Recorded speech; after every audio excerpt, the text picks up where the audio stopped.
No one talks about how heavy entrepreneurship can feel sometimes. The fear, the self doubt, the quiet moments when nothing seems to be working. Let's talk about how to stay grounded even when it feels like everything is so uncertain.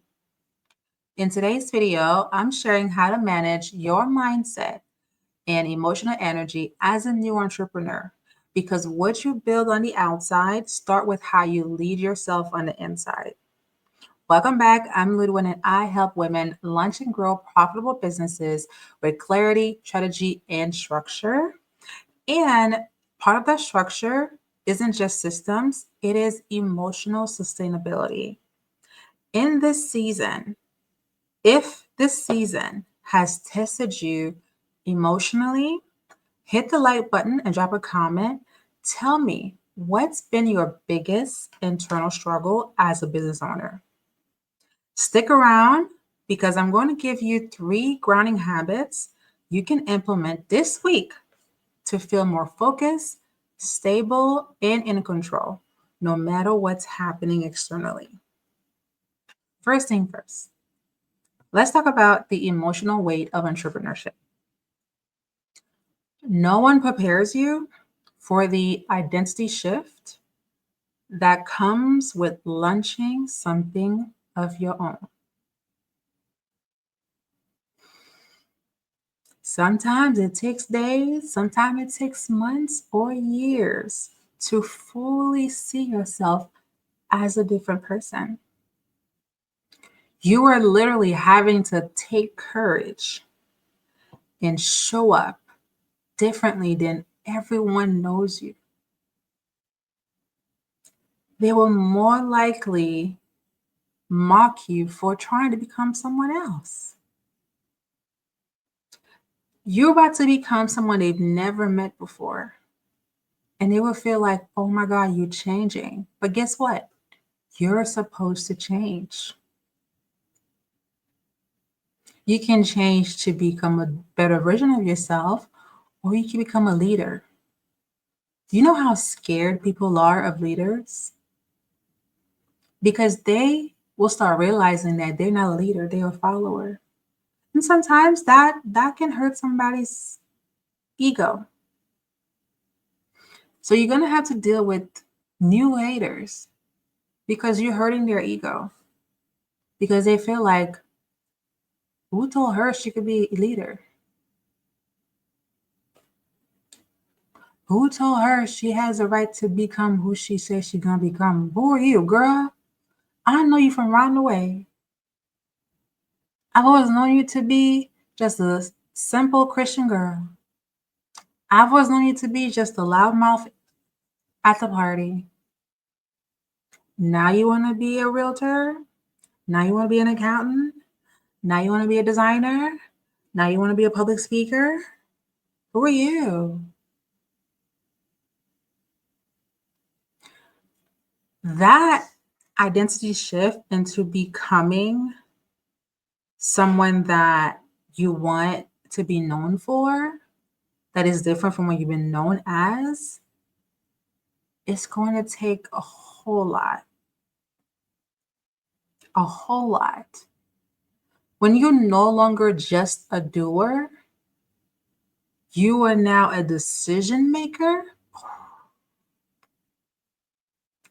You are now a creator. What? This girl create content? She doesn't stop. They start buying you like crazy. They start eyeing you like, start going evil eyes at you because they're like, who is she? You are a decision maker now? You are a creator? You are a leader now? When did that happen? What? Let that word resonate with you. When you show up in a capacity that brings confidence, that you know who you're stepping into a zone of new opportunities. You are changing your life for the better. You are moving from I am no longer want to associate with that version of myself. I want to be this version. Most people don't switch. In a previous video, I mentioned how 95% of people are consumers and 5% are leaders. When they talk about the 1% of the world, what do you think the 1% of the world is called that for? Because they're the one that made the decision. They chose to shift their identity. They had the courage to become a 1%. Now, some are generational 1%, but you can choose today to be a 1%er. You can choose to become the new generational 1%. Make your next generation 1%ers. It starts with you right now. If you're looking to identity shift, if you're looking to identity shift, you are at the right precipice. And when things don't move fast and you're not getting enough feedback, like it's silent, it can start feeling like you're the problem. But trust me, you're not the problem. It's okay if things take time. Your timeline is your timeline. Do not compare your timeline with someone else's timeline because it's a moot point. Okay? The second thing is fear and doubt are a part of the process. Okay? You're not broken for feeling scared. You're not even weak for having doubt because what you're doing is rewiring your brain to think of yourself as a different person that you've always been so that that negativity of doubt will show up because it wants you to remain as you are. Oh my goodness. No one is your biggest hater than your brain. Your brain is your biggest hater and your best friend at the same time. But you have to train your brain. You have to train your brain to also accept the new version of you. And that's going to take time. That's going to take a lot of time. This is why we have a whole industry of mental health because it all starts up here. Your mental capacity changes everything for you. There are thousands of videos for affirmations because you have to train your brain to believe it. It has to constantly see it and hear it for it to believe it. Because guess what? You've been yourself for the last 40 years. You've been one version for the last 20 years. You've been one version for the last 35 years. I don't know how old you are watching this video, but you've been this person. You've been programming your brain to be this person. So guess how much effort it's going to take you to become a new person? Probably another 10 years. It's a consistent work to change your identity. But guess what? You can do it. And most times, your identity probably didn't take that long to happen. You've just been settled into the identity that you are now, and you haven't trained your brain to think anything else. So I'm sure within a year from now, you will have a new identity shift. It just takes time and effort. You know how someone takes about a year to lose 100 pounds? You know how much mental fortitude you have to lose 100 pounds? You know how much 100 pounds is? It's 100 pounds.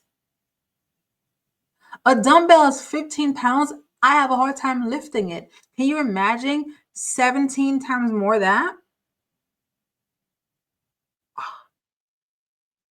A lot. Can you lift 17? I'm sorry. Yeah. Well, not 17. Can you lift 7 15-pound dumbbells at the same time? Probably not. unless you've been in the gym for a while. But honestly, think about it. Truly think about that. It's gonna take time to lose like you have to be really affirming yourself every day. This is what I want. I want this look. I'm going for it. I'm focused and I'm consistent. And if you're consistent, the doubt will go away. Because what happens is when you become consistent, consistent create actions that create results. And the more results you have, the more confident you become. Because you can see the final image in your mind that's coming true. You can see it, you can touch it, you can feel it. It's coming. I promise you, it's coming. What matters the most when you start having fear and doubt, because fear is not real, it's how you respond to it. You need to pause and reflect. What is it making you doubt? Take your journal. Get a journal, not your business journal, a separate personal journal. I have two of those. Okay. Write down what exactly are you having self doubt about that day. Before you start spiraling out and crash out, write it down. Writing is spiritual.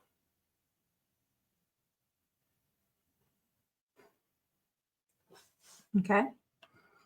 Number three, you have to build inner safety through routine. You see how I was speaking about how when you confidence is built with actions. When you start acting and create a routine for yourself, there's a there's a particular form of acceptance that you start having with yourself.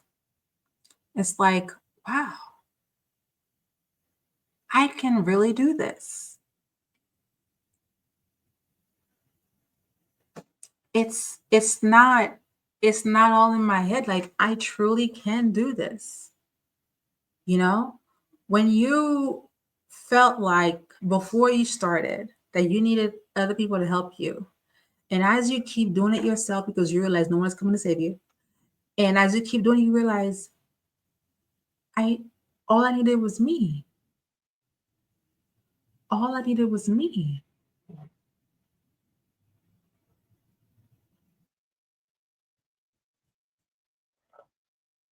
Excuse me. When you really think about it, like you truly all you needed was you. And you become safe in that decision knowing that you are everything you need start within. It starts with you. You are the solution to your problems. Okay. So when you start having a structure, you start having a routine, it's not just to make you productive, it's to make you stable. When you are stable, you feel safe. This is what most women want in a partner, to make them feel safe because the partner is stable, right?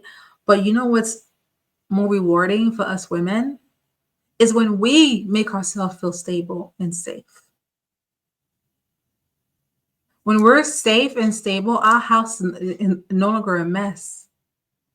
We're at peace because we're stable. We have enough money in the bank. We have enough self-worth because as we build a routine, we create actions that create results. And the more results we see, the more happy we are on the inside, the more we feel safe because we're not just being productive and busy. We are creating stability.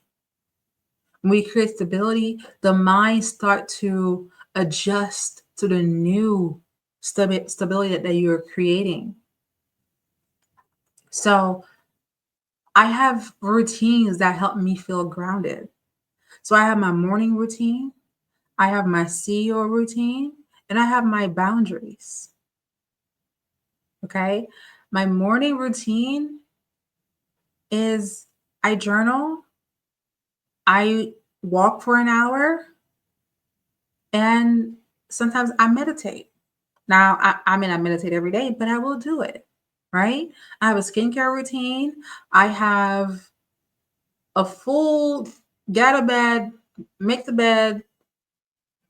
Well, actually, I don't eat breakfast like that. So sometimes I eat breakfast, sometimes I don't, right?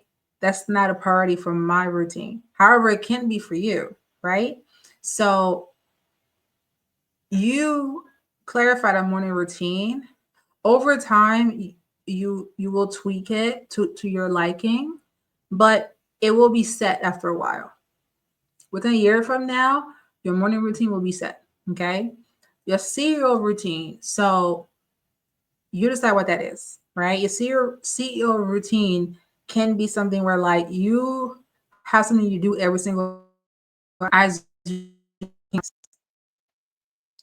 and you can schedule that within your calendar. I think I have a previous video on how to create an actual CEO routine. So definitely check that out.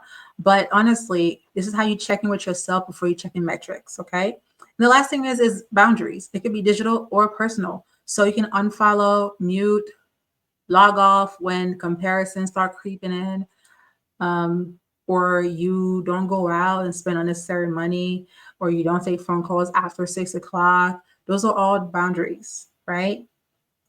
So those type of things create a sense of stability in you because you are creating a space where you're not overwhelmed with things that should not serve you. You only do things that you want to do. Only do things that you want to do. Not someone want to force on you, not someone else want to make you do. You only do what you want to do at every single time. At every single time. So give yourself time to think and build that strength while you building your routine. Okay.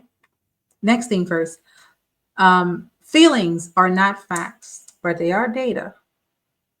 So the moment you feel like giving up, that is a sign that you need to rest or recalibrate. Not time to quit. That is the devil talking. I'm just kidding. That is negativity. Okay. That just means that you're doing too much. Go relax. Okay. You guys seen that Snickers commercial and say like you're not you when you're hungry. Think of it like that. Go eat a go eat a Snickers, and then when they eat it, they feel much better. Like yeah, I feel much better. So go take a nap. Okay, go take a nap. Go rest. Recalibrate. Go to the gym. Go walk outside. Refresh your mind. Do whatever you need to do, and come back later. Okay. Just don't quit. Come back a day or two later. Just don't quit. Come back a week later. Just don't quit. Okay. Come back. Okay. So learn to read your emotions without letting them drive you. And if you can, write your emotions down. I always feel better when I write my emotions in my journal. Because guess what? If I write it down on paper, that means I don't lash out other people. Or I don't show up on camera as emotionally drained. I show up as my most authentic self because I purge all my negativity into paper. Paper can't talk back to me.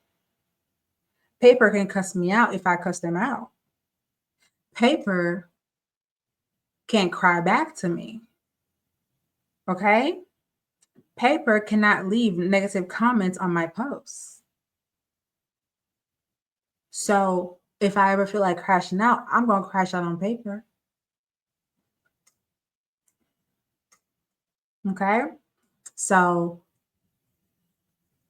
don't let your emotions drive you. At any time, if you ever feel like you're overwhelmed, put it on paper. Put it on paper. Okay? So here are some grounding habits you can start this week. Okay? Try it one morning without your phone. Just stay still, pen and paper, and write your vision down. Okay? If you had a dream the night before, write down the dream that you had. Okay? One evening, go out to celebrate your small wins. Okay. Your small win can be I created all my content this week. I really checked off all my content this week. That's a small win because you found the time and the effort and the opportunity to create the content. So most people don't create. Remember that. Imagine most people don't create, right? Then again, the ones that create don't be consistent. So if you create and you're consistent, baby, you're winning. You're winning more than most people. You are winning more than most average people. Okay. And 1 hour each week to reflect on what's actually working. So check in with yourself and see what's working, what's not working, because that will help you understand where you are and how you need to grow. So again, your emotions deserve space, not shame. All right. So I would like to go over in my description, I have a startup blueprint webinar that goes over everything you need to do to start your brand new business. It goes over the top 10 things you need to work on your business to create a brand new business that is not going to stress you out. That's going to give you practical outline on what to do in your business. So go ahead and click the link below in the description for the free webinar to register right now. Okay. So if this spoke to your spirit today, drop a heart in the comments so I know you felt it. Like this video and share with a friend who's been going through a rough season, and subscribe to stay more grounded. And in this next video, we're shifting gears. We're going to talk about sales. How to sell your offer without feeling awkward, pushy, or desperate. Because you can be kind, confident, and convert. And I'll see you there.